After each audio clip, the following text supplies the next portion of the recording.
জি, আসসালামু আলাইকুম। আমি doctor Mohammad Shariful Islam, plastic and aesthetic surgeon. আমি কর্মরত আছি national institute of burn and plastic surgery department. তো আজকে আমরা কথা বলবো যে কমন যে সমস্ত সার্জারি আমরা করে থাকি আমাদের এই টোটাল অ্যাস্থেটিক সার্জারি সেন্টারে। আমরা প্রথমে বলে রাখি যে ফিমেলদের কি ধরনের কসমেটিক সার্জারি বা অ্যাস্থেটিক সার্জারি আমরা করে থাকি। ফিমেলদের ক্ষেত্রে আমরা রাইনোপ্লাস্টি মোস্ট কমন একটা অপারেশন। এই ক্ষেত্রে আমরা বলে রাখি যে আমরা সাধারণত ইমপ্লান্ট দিয়ে অপারেশন করি না, অটোলোকাস কার্টিলেজ দিয়ে আমরা গ্রাফট করে থাকি। খুবই ন্যাচারাল লুকিং। যারা সাধারণত অটোলোকাস কার্টিলেজ দিয়ে গ্রাফট করতে পারেন না তারাই কিন্তু সাধারণত প্লান্ট দিয়ে রাইনোপ্লাস্টি করে থাকেন।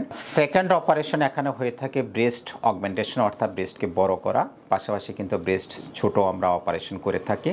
ব্রেস্টের ক্ষেত্রে আরেকটা অপারেশন মোস্ট কমন, যেটা হলো যে মাস্টোপেক্সি, অর্থাৎ ব্রেস্টকে টাইট করা এবং লিফট আপ করা। পাশাপাশি আমরা করে থাকি টামিটাক সার্জারি। টামিটাক সার্জারি না, অনেক সময় টামিটাকের সাথে হার্নিয়া থাকে, সেই হার্নিয়া একই সঙ্গে হার্নিয়া আমরা কারেকশন করে থাকি এবং টামিটাক করে থাকি।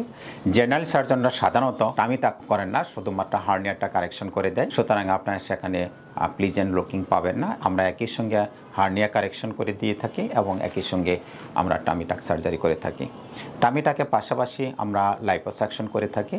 Liposuction of the abdomen, arm, thigh, মানে লাইপোসাকশন আপনি যেখানে করতে চান আমরা সেটা করে থাকি। পাশাপাশি মেয়েদের ক্ষেত্রে খুব কমন একটা টার্ম যে ভি শেপ ফেস আমরা করে থাকি। ভি শেপ ফেসের একটা ওয়ান অফ দ্য কম্পোনেন্ট হলো চিন অগমেন্টেশন। চিন অগমেন্টেশন আমরা করে থাকি। লাইপোসাকশন অফ দ্য জ লাইন এবং লাইপোসাকশন অফ দ্য ডবল চিন আমরা করে থাকি।